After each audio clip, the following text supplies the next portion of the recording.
فتلقى آدم من ربه کلمات،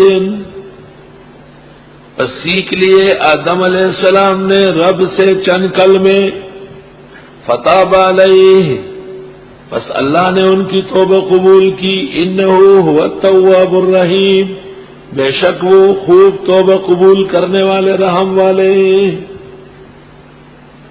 آدم علیہ السلام نے اللہ تعالیٰ سے چند کلمے سیکھ لیے۔ کلمات بڑے زبردست ہوتے ہیں، کلمات سے سارا کام ہوتا ہے۔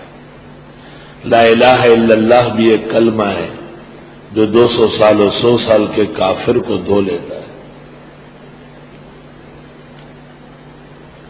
ایک کلمہ ہی ہوتا ہے جس سے اجنبیہ حلال ہو جاتی ہے، ایک کلمہ ہی منہ سے نکلتا ہے جس سے اپنی حلال بیوی عمر بھر کے لیے حرام ہو جاتی ہے۔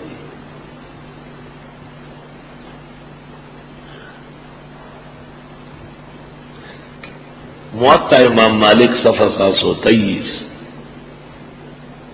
موطا امام مالک صفحہ 723 جو موجودہ نسخہ ہے، ایک جلد والا۔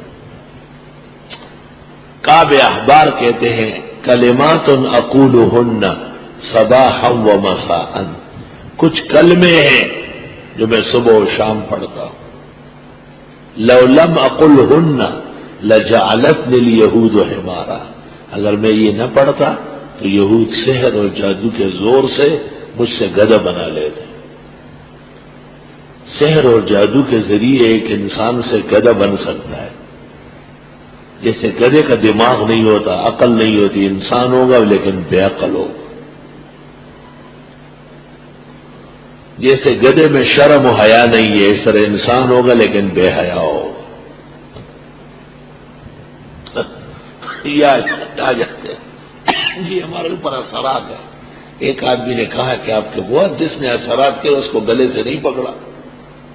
کہنا بہت آسان ہے لیکن کر کے دینا آسان نہیں ہے۔ فَتَلَقَّى آدَمُ مِن رَبِّهِ کلمات، پس سیکھ لیے حضرت آدم نے اپنے رب سے چند کلمے۔ کہتے ہیں 40 سال بعد، 40 سال تک آدم علیہ السلام زمین پر روتے رہے، چہرے مبارک پر آنسو سے زخم بن چکے، بہت سخت ناراضگی تھی اور حضرت نے محسوس کی ہے۔ جب آدمی کا مقام بلند ہو اور عظیم ہو اور اپنے وہ عظیم اس پر ناراض ہو جائے تو پھر پوچھنا نہیں غم اور صدمے کا۔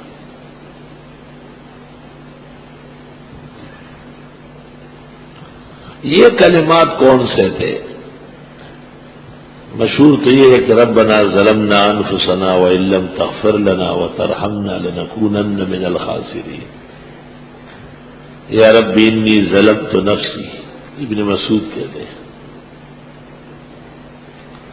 بعض روایات میں ہے کہ حضرت آدم علیہ السلام جس وقت پیدا ہوئے تھے اور روح ڈلی تھی اور آنکھ کھولی تھی تو انہوں نے عرش کے کنارے پر لکھا ہوا دیکھا محمد الرسول اللہ، اور ان کے وسیلے سے دعا مانگی، اللہ تعالیٰ نے وہ قبول فرمائی۔ یہ روایت کئی طرق سے مروی ہے، بعض اسانید ان کی کمزور ہے۔ اکثر مشائخ قرآن جو وسیلے کے منکر ہیں انہوں نے ان کمزور اسانید کو وجہ بنا کر اعتراض کیا ہے،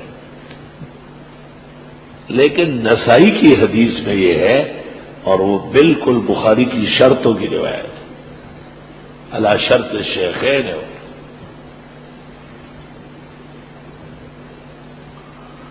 اور مفسرین کے ہاں تقریباً یہ متفق ہے۔ امام الازہر مولانا انور شاہ نے بھی مشکلات القرآن میں اس کی صحت تسلیم کی، مستدرک حاکم کے ایک طریق کی وجہ سے۔ شاہ عبدالعزیز نے فتح العزیز میں تسلیم کیا ہے،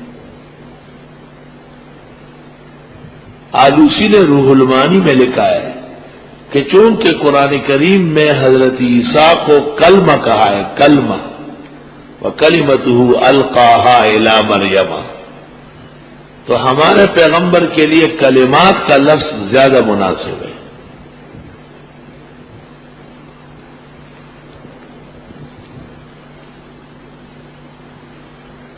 مزید تفصیل اس روایت کی سند، صحت اور سقم اور تعدد طرق جس نے دیکھنی ہو وہ مغلطائی کی شرح نسائی دیکھے۔ مغلطائی کی شرح نسائی بہت اعلیٰ ہے، مغلطائی کی شرح انشاءاللہ جو ان میں فضلہ ہے اور مجھے موقع ملے میں اعتکاف میں ان کو دکھانا چاہتا ہوں۔ وہ ہمارے شاہدولہ رات کو آ کے کتب خانہ کھولتا ہے لیکن اس کا کسی کو پتہ نہیں چلتا، اور اس کے طرق اور اس پر کلام محقق الاثر مولانا سرفراز نے تسکین الصدور میں بھی کیا ہے۔ یہ تسکین الصدور اکیلے سرفراز کی نہیں ہے، اس میں حضرت بنوری، مولانا شمس الحق افغانی، مولانا قاری طیب محتمم دارالعلوم دیوبند، شیخ الحدیث مولانا عبدالحق کوڑا خٹک، مولانا مفتی محمد شفیع، یہ سارے اکابر علماء شریک ہیں۔ تسکین الصدور مولانا سرفراز خان کی بہترین اعتدال کی کتاب ہے۔